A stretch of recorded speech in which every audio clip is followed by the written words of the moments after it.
In the news tonight, hundreds of Palestinians protest in the West Bank against Israel's E1 settlement plan, while in Jerusalem a Palestinian rams his vehicle into a group of people, injuring at least 5. Daesh terrorists loot and bulldoze the ancient Assyrian city of Namrud in northern Iraq in their latest assault on some of the world's greater archaeological and cultural treasures. And a U.S. space probe slips into orbit around Ceres, a miniature planet beyond Mars believed to be left over from the formation of the solar system.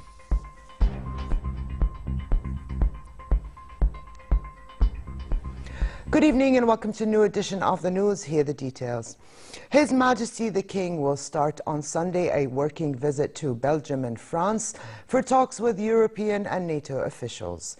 In Brussels, the first leg of his tour, King Abdullah will meet Prime Minister Charles Michel to discuss latest developments in the Middle East and the international arena.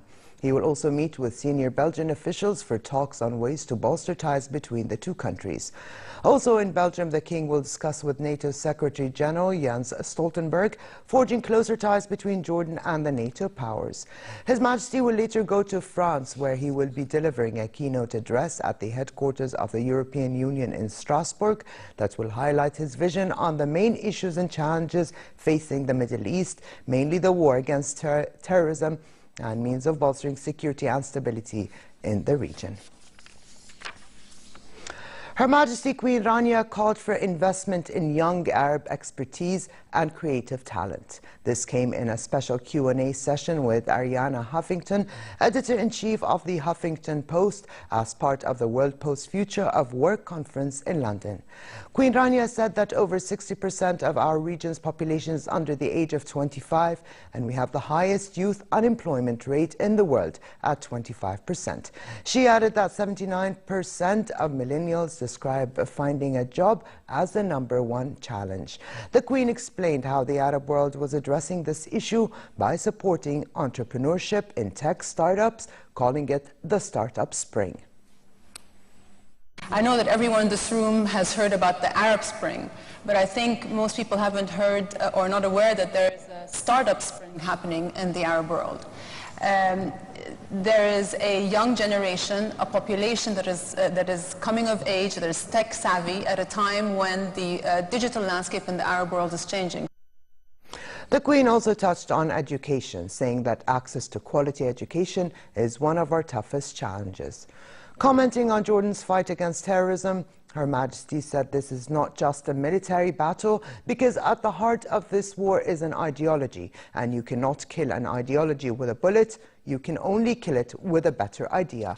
She said the extremists are making fear and intolerance go viral and influencing people to have negative perceptions of who Arabs really were.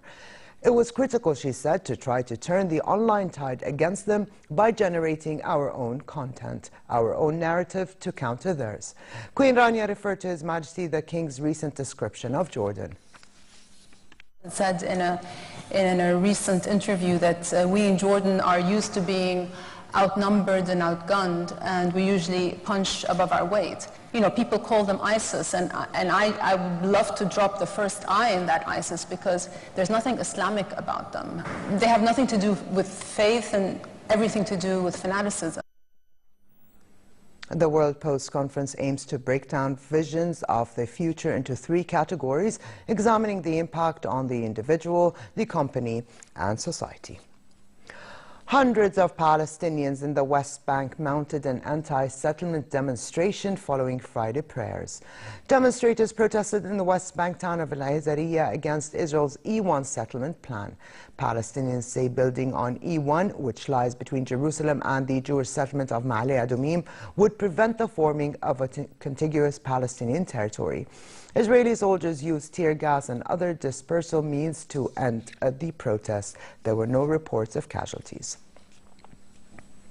Meanwhile, a Palestinian motorist rammed his vehicle into a group of people standing near a Jerusalem tram, injuring at least 5, including 4 security officials.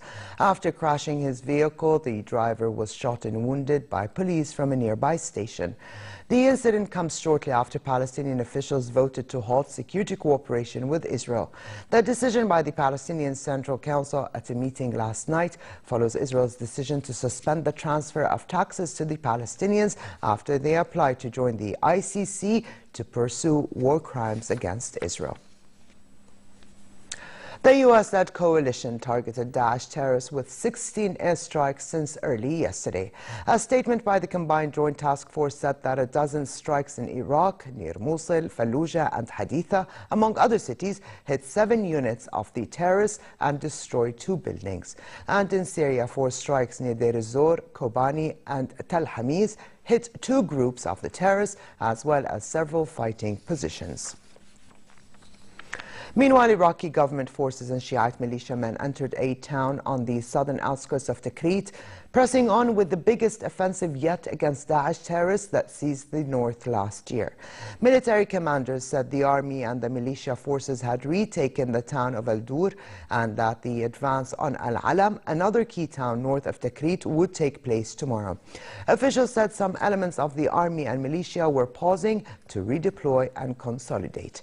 Tikrit is the first major city that Iraq's forces have attempted to recapture from Daesh, and the government hopes the campaign will reverse the momentum that saw the terrorists sweep across the north last year. And Daesh terrorists looted and bulldozed the ancient Assyrian city of Nimrud in their latest assault on some of the world's greatest archaeological and cultural treasures. The destruction at Nimrud in the north comes a week after the terrorists smashed up priceless artifacts at the Mosul Museum, sparking outrage. A statement from Iraq's Ministry of Tourism and Antiquities said Daesh terrorists assaulted the ancient city of Nimrud and bulldozed it with heavy machinery, appropriating archaeological attractions dating back to the 13th century BC. The Iraqi government said the terrorists were defying the will of the world and the feelings of humanity and called the UN Security Council for a meeting to discuss how to protect cultural heritage in Iraq. The United Nations Cultural Agency UNESCO condemned the actions as cultural cleansing and a war crime.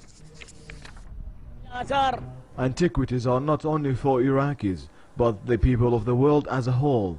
Look how the people of the world hold Egypt's archaeological sites and visit them. We are being pushed back even in the archaeological sector. The barbaric Daesh, who are killing people whom God has forbidden their killing, are now destroying artifacts. It's a crime against humanity, and not only the Iraqi people. And in Syria, Abu Humam al-Shami, the military commander of the Al-Qaeda-linked Nusra Front, has been killed in an operation carried out by the Syrian army. Al-Shami was killed by an explosion during a meeting of Nusra Front leaders in Idlib province. A Syrian military source said the target in yesterday's attack was struck from the air. At least 3 other Nusra Front commanders were also killed in the blast. The Syrian state news agency Sana cited a military source saying the army had also carried out concentrated strikes against Nusra and other terrorist groups in the Abu Duhur area. The Nusra Front has expanded its hold over Idlib province in recent months, seizing territory from Syrian fighters. The European Union imposed additional sanctions on more supporters of Syrian President Bashar al-Assad, saying the situation in the country continues to deteriorate. 7 people and 6 organizations providing support to the Syrian regime were added to a previous list of 211 individuals and 63 entities and will be made public in a legal notice tomorrow. Those on the list have their assets in the EU frozen and are barred from entry to the bloc. The EU Council said in a statement they would continue imposing and enforcing sanctions that target the regime and its supporters as long as repression continues, and will continue to support efforts for a political settlement. Still in Syria, the besieged Palestinian refugee camp of Yarmouk in Damascus received its first relief supplies in 3 months. The aid was delivered by the United Nations Relief and Works Organization UNRWA at Yarmouk camp. Up to 18,000 are estimated to be living inside the devastated Yarmouk camp, which is caught between government forces and rebels. UN officials said the refugees in the camp were cut off from aid for nearly 2 months by armed groups, and food, water and medicine are scarce.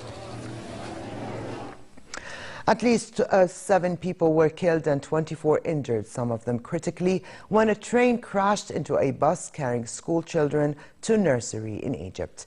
The accident took place on a motorway connecting Cairo and the coastal city of Ismailia when a speeding bus failed to stop in front of railroad tracks and was hit by an oncoming train. Deadly road accidents claim thousands of lives in Egypt every year. They are mostly caused by speeding, bad roads or lack of regular vehicle maintenance. In 2012, a train crashed into a bus carrying children to a kindergarten, killing more than 50. In Libya, oil security forces said they had retaken control of Libya's Al-Ghani oil field after gunmen attacked the facility, killing 8 guards. An official said Libyan forces were also now in control of Mabrouk, Bahi and Dahra oil fields, which were attacked by militants over the last week.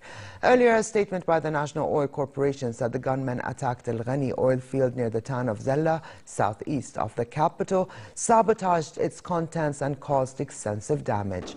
Oil infrastructure is now at the heart of a conflict between 2 rival governments and their armed forces who are battling to take over Libya 4 years after civil war ousted Muammar al-Gaddafi.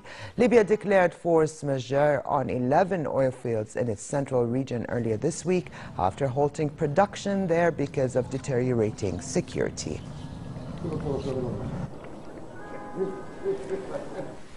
We'll take a short break, and when we come back, a series, the first of the dwarf planets, is visited by a spacecraft. Details when we come back.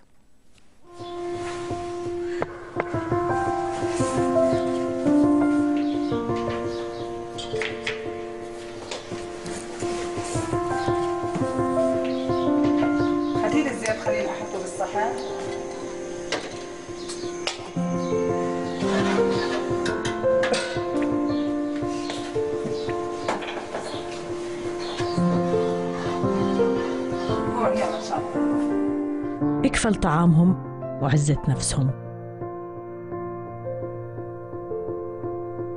كية أم علي لعيش كريم.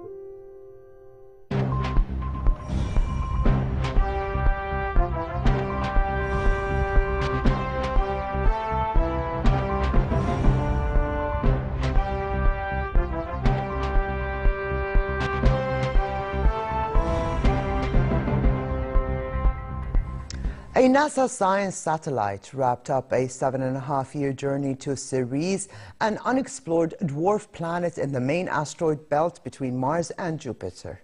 Launched in 2007, the Dawn spacecraft made a 14-month tour of the asteroid Vesta before steering itself towards Ceres. Dawn shifted its path to allow itself to be captured by Ceres' gravity today, becoming the first spacecraft to orbit a dwarf planet. NASA's New Horizons probe is scheduled to fly by another dwarf planet, Pluto, in the far reaches of the solar system later this year.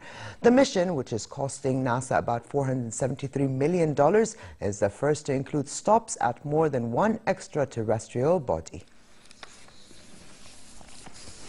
To the world of glitter and glamour and the Paris Fashion Week. Issey Miyake put Paris Fashion Week under the kaleidoscope with a geometric collection of bold, multi-layered colors for autumn-winter 2015-2016. The Japanese house stuck to loose silhouette, using 3-dimensional fabrics to give the collection depth, with colors including purple, yellow and green shining out. For the finale, models emerged wearing mesh body stockings with large fabric belts, and on cue started twirling as the fabric unfurled into multicolored skirts.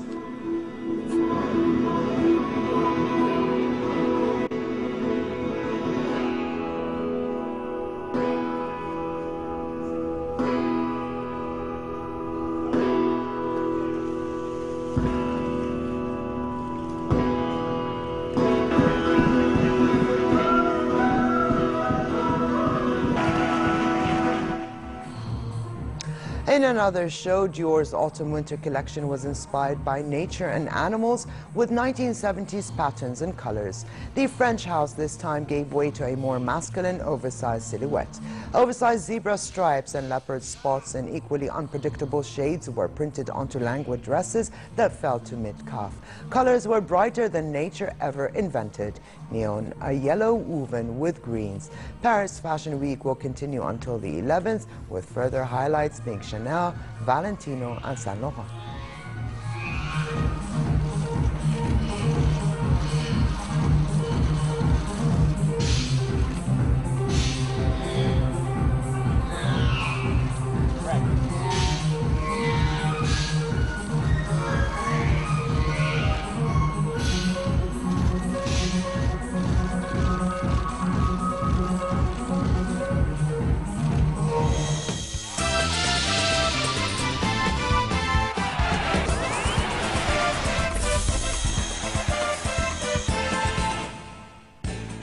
Real Madrid are readying to give their fans a moral boost when they face Athletic Bilbao away tomorrow.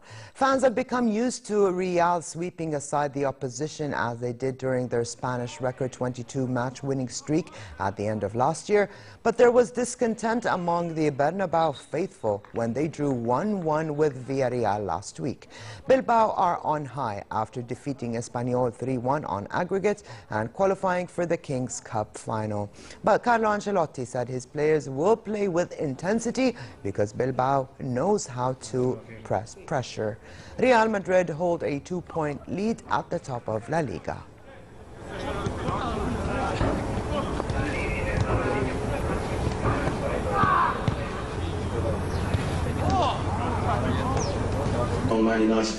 The head of the organizing committee for Qatar 2022 said he is confident in the delivery of a successful World Cup, whether in summer or winter.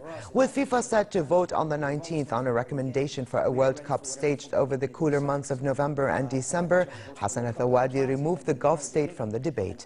Al-Thawadi commented that up until last week's recommendation by a FIFA technical task force to move to a winter event, his team had been working towards a summer tournament.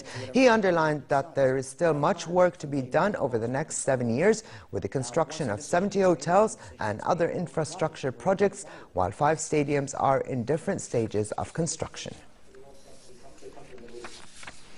And finally, for a quick look at the weather, relatively cold conditions are expected during the night with southeasterly moderate to brisk winds. As for tomorrow, spring is in the air as temperatures begin to rise, creating moderate conditions across the kingdom. And further south, the Gulf of Aqaba can enjoy warm weather during the day and mild in the evenings, while winds will be northerly moderate and the seas calm. Here now to look at temperatures forecast for tonight and tomorrow.